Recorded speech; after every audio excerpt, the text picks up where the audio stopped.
प्रिय विद्यार्थियों, नमस्कार। पिछली कक्षा में हमने किर्गिज जनजाति के बारे में चर्चा की थी।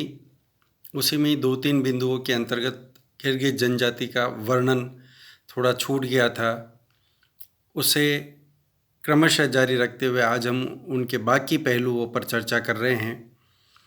उस दिन हमने उनके भोजन, उनके जो निवास स्थान हैं, किस प्रकार से वो अपना घर बनाते हैं, ये और इसी प्रकार से उनकी अर्थव्यवस्था का प्रमुख आधार क्या है, इन 4 बिंदुओं पर चर्चा की थी। आज उसी को आगे बढ़ाते हुए उनकी अर्थव्यवस्था के अन्य बिंदु, उनके सामाजिक रीति रिवाज और उनकी विशिष्ट परंपरा, इन 2-3 बिंदुओं पर हम चर्चा करेंगे। जैसा मैंने पहले कहा, किर्गिज जनजाति मुख्यतः पशुपालन पर और पशुओं के द्वारा जो मांस प्राप्त होता है उसमें भी विशेष करके बकरे का और घोड़े का मांस, इन पर वो निर्भर करते हैं। बकरे का मांस बड़े चाव से खाया जाता है। त्योहारों के मौके पर, विशेष उत्सव के मौक़ों पर घोड़े के मांस की भी यहाँ पे प्रथा है। इनके जो निवास होते हैं वे लगभग प्राय परिवर्तनशील रहते हैं और जो इनके तंबू है, निवास है, उनके आसपास के जो क्षेत्र होते हैं, ये एक इनके कबीले निर्मित हो जाते हैं। कुछ जो किर्गिज जनजाति के लोग हैं उनका एक समूह बन कर के वो एक कबीले के रूप में डेवलप हो जाता है और कबीले का अपना एक चारागाह होता है। तो वो कबीला और वो चारागाह, उस चारागाह पे ये अपने पशुओं को पालते हैं और विशेष करके घोड़ों पर, घोड़ा पालना इनका मुख्य शौक रहता है। और कहा जाता है किर्गिज प्रारंभ से ही, शुरुआत से ही बहुत अच्छे अश्वारोही होते हैं। तो घोड़े पालना इनका प्रमुख तौर पर एक बड़ा रुचि का, बड़े शौक का विषय रहता है। और घोड़ों के साथ साथ फिर ये बकरे, गाय, भैंस, ऐसे जो भी पशु जो इनके भोजन का भी मुख्य आधार बनते हैं, जिनसे दुग्ध सामग्री भी प्राप्त हो जाती है, इस प्रकार के पशुओं का पालन इनकी अर्थव्यवस्था का आधार है। चूँकि स्टेपी प्रदेश के आसपास की जलवायु कृषि के भी लगभग थोड़ा अनुकूल है, तो उस कारण से यहाँ पर कृषि कार्य भी अब धीरे धीरे होने लगा है और मुख्यतः ये गेहूं की और कपास की खेती किया करते हैं। तो स्टेपी प्रदेश के आसपास का ये जो क्षेत्र है, यहाँ पे इन्होंने गेहूं और कपास को उगाने के लायक जो ज़मीन है वो डेवलप कर ली है। और यहाँ एक प्रकार से हम कह सकते हैं पशुपालन के साथ साथ कृषि, यानी मिश्रित कृषि का जो पैटर्न है वो यहाँ पे डेवलप हो रहा है। कबीलों के अपने चरागाह होते हैं, अपने चरागाह तक ये सीमित रहते हैं।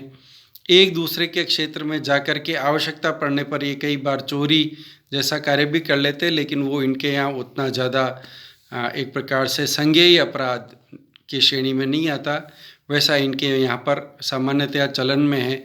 पर अपने ही कबीले के, अपने ही चरागाह में कुछ चोरी कर लेना, वो इनके लिए एक बहुत बड़े अपराध के रूप में, संज्ञेय अपराध के रूप में देखा जाता है।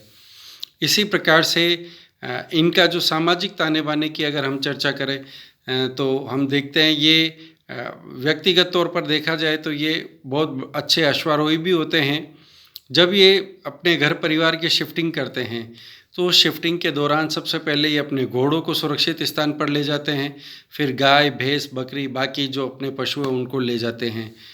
तंबुओं को उखाड़ने और दूसरे स्थान पर ले जा कर के स्थापित करने के लिए महिलाओं का ये कार्य होता है। महिलाएं किर्गिज जनजाति की बहुत ही मेहनती होती हैं और बहुत मेहनती होने के कारण ही बहुत अल्प आयु में, एक प्रकार से 40-45 की आयु होते होते ही वे काफ़ी प्रौढ़ और काफ़ी बुजुर्ग सी लगने लगती हैं।